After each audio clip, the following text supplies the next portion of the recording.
สหายคำเล็กใจอีสานคณะประจำภาคแขวงห้องเจ้าแขวงผู้สินำคงเขตวัฒนธรรมสังคมขั้นแขวงได้ผ่านแผนการพัฒนาเศรษฐกิจสังคมของแขวง5ปีครั้งที่9ปี2021หา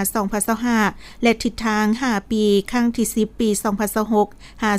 2030ได้รายงานต่อกองประชุมผู้แทนองค์คณะภาคแขวงพงศลีครั้งที่12ผลสำเร็จในการจะตั้งปฏิบัติสุ่มใส่การปฏิบัติตาม6เป้าหมาย11เวียกจุดสุ่ม9แผนงาน6ทางออกเพื่อแก้ไข8ปัญหาทางออกของแขวงและระยะ5ปีผ่านมาเศรษฐกิจของแขวงขยายตัวเฉลี่ย 6.46 ส่วนห้อยลื่นแผน 9.86 ส่วนห้อยรวมยอดผลิตภัณฑ์ภายใน GDP เท่ากับ 24,372 ตึกกีบลื่นแผน 101.52 ส่วนห้อยรายได้ต่อหัวคนบรรลุ39ล้านกว่ากีบเท่ากับ 1,800 กว่าดอลลาร์สหรัฐโครงประกอบทางด้านเศรษฐกิจแขนงกสิกรรมป่าไม้ได้ส่งเสริมและดึงดูดการลงทุนของภาคเอกชนภายในและต่างประเทศลงทุนตามท่าแห้งของแขวงในการปลูกการเลี้ยงสมทบกับการก่อสร้างซ่อมแปลงพื้นฐานวัตถุเทคนิคหับไส้ให้แก่การผลิตในแขนงการป่าไม้ขยายตัวเฉลี่ย 8.15 ส่วนห้อยกวามเอา 45.91 ส่วนห้อยของ GDP รวมยอดมูลค่า 11,756 ตึกกีบลื่นแผน 117.17 ส่วนห้อยเวียงงานการเงินปฏิบัติรายหับทั้งหมด 2,627.7 ตึกกีบลื่นแผน 13.7 ส่วนห้อยกวาม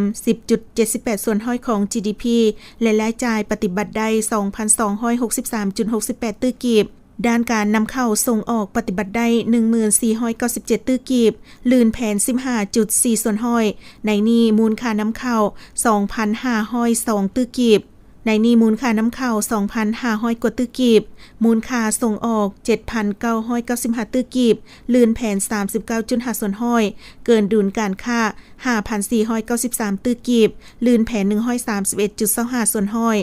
ด้านทรัพยากรมนุษย์มีคุณภาพดีขึ้นแขนงสาธารณสุขได้ขยายตารางการบริการทั่วถึงสอดคล้องกับเป้าหมายของการพัฒนาอย่างยืนยงสุ่มใส่การพัฒนาโครงสร้างการศึกษาในขั้นต่างๆเพิ่มขึ้นสามารถตอบสนองห้องหับนักเรียนสถานศึกษาในแต่ละแห่งได้เพิ่มขึ้นปี2025มีโรงเรียนทั้งหมด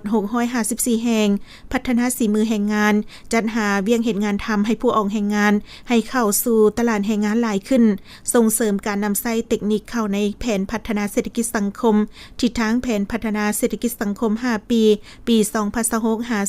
2030ตามทิศสร้างเศรษฐกิจเอกราชเป็นเจ้าตนเองในระยะมาอย่างตั้งหน้าและนักแน่นเพื่อประกอบส่วนสร้างสติศาสตร์เสริมขยายสติปัญญาและนำไส้ทาแห่งที่มีภายในของแขวงปฏิบัติบรรลุตามแผนงานโครงการที่ได้กำหนดไว้